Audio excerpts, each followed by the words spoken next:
નમસ્કાર ખેડૂત મિત્રો, આજે તારીખ 23 ફેબ્રુઆરી 2026 ને આજે આપણે કપાસના તાજા બજાર ભાવ જાણીશું, જેમાં મિત્રો અત્યારે કપાસની એવરેજ બજાર 1550 રૂપિયા તેમજ 1600 રૂપિયા સુધી જોવા મળી રહી છે। તેમજ છેલ્લા 3 દિવસથી કપાસની બજારમાં સામાન્ય ઘટાડા સાથે પણ વેપાર જોવા મળી રહ્યા છે। 10 થી 25 રૂપિયા સુધીના બાકી 2-4 માર્કેટ યાર્ડમાં 1600 પ્લસ પણ બજાર ચાલી રહી છે। આ મુજબ મિત્રો વધઘટ સાથે વેપાર 1600 આસપાસ જોવા મળશે તમામ માર્કેટ યાર્ડની અંદર। બાકી કોઈ તેજીની સંભાવના જણાઈ રહી નથી। તો ચાલો મિત્રો આપણે જાણી લઈએ કે આજે કપાસના ભાવ શું ચાલી રહ્યા હતા।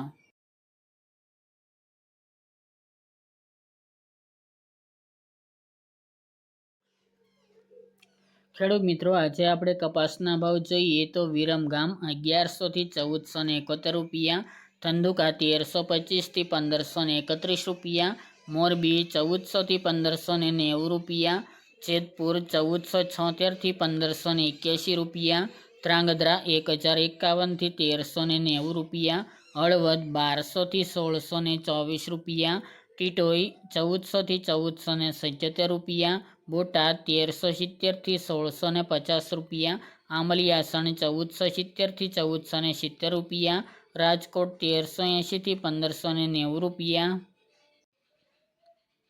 કાલાવડ 1100 થી 1550 રૂપિયા, ઉનાવા 1251 થી 1621 રૂપિયા, થ્રોલ 1000 થી 1470 રૂપિયા, હિંમતનગર 1500 થી 1600 રૂપિયા, કડી 1345 થી 1540 રૂપિયા, કુકરવાડા 1280 થી 1600 રૂપિયા, વિજાપુર 1400 થી 1606 રૂપિયા, વિસનગર 1300 થી 1645 રૂપિયા, સાવરકુંડલા 1350 થી 1600 રૂપિયા, વાંકાનેર 1200 થી 1540 રૂપિયા,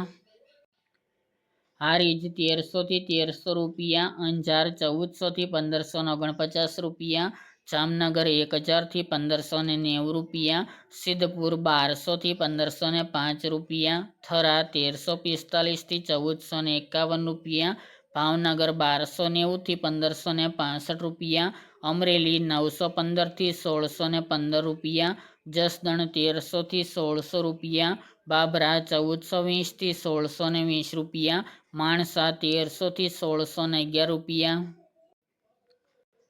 જામજોધપુર 1300 થી 1590 રૂપિયા, તળાજા 1200 થી 1400 રૂપિયા, વડાલી 1400 થી 1651 રૂપિયા, પાટણ 1100 થી 1592 રૂપિયા, હરસોલ 1500 થી 1600 રૂપિયા અને ગોંડલ 1000 થી 1561 રૂપિયા।